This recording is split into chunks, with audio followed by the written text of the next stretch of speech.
sometimes our ego gets in the way because we have trouble with being wrong or incorrect in our interpretations. And for me, when I would do that, I would often find that it was very challenging for me to admit that I was wrong because that meant that I was unworthy and that I was not good enough. And that would reflect that, and probably my partner would see that and they wouldn't want to be with me.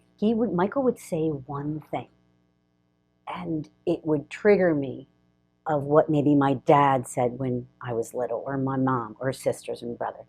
He would say one thing, and because I was committed, I would be like, whoa, that just got me. It bothered me. So Right? anything that bothers you is your issue. So the way he said it, the words that he used, and then so I would get charged. So what I would do is I'd go back with a little comment with him, and then that would escalate. And Right.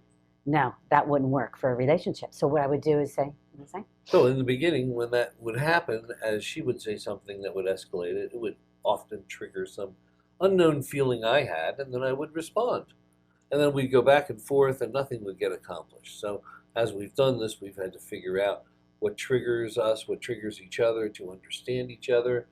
And it really became more about understanding each other and the way that we speak or hear words.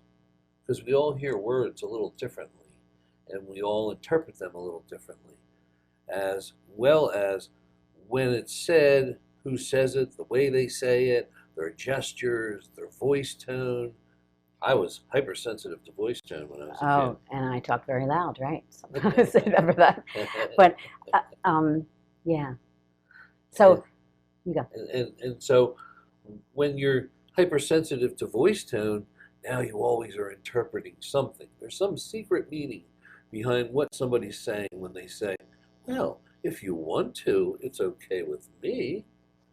That's kind of like, oh, Yeah. what are you really saying? Yeah. And you already know your partner's in suspect. That's true.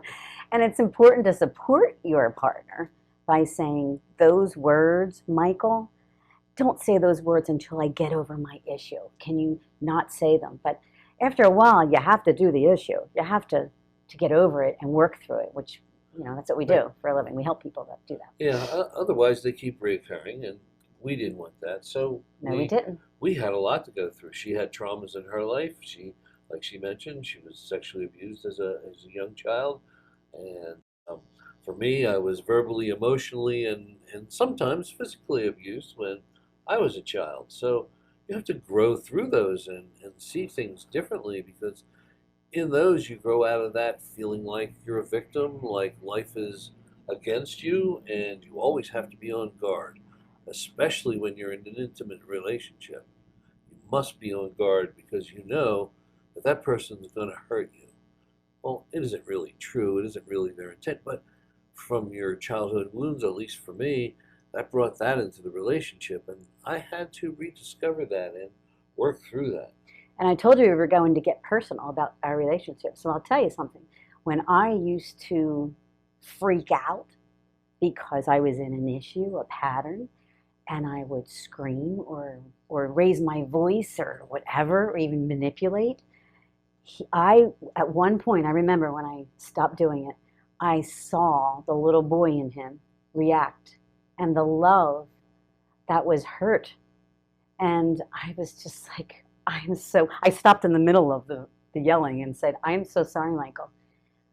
I won't do that to you again. I'll do it in another way and work on it. But I went back and worked on it because I saw his heart just break. It was devastating for me. Yes, and So I've had many of those same experiences witnessing her when I said things the wrong way, or sometimes because I'm very playful, I would make some jokes and she would take them personally, and I could see her get hurt too. So I had to reevaluate some of those. But for me, my mom was a screamer. She was crazy, and everything was at the top of her lungs, and everything was designed to hurt your feelings. And so that became very difficult. So anytime that would happen, it would trigger that in me. But I didn't know what to do with it. So those were some of the things that put me on my quest to find the answer to how to resolve this so you don't have to do this anymore. And there is a way. And what I love about this work that we do, this inner work, is that his mother, even though she did do that to him, because he worked through those issues, he was also able to see what she did do for him.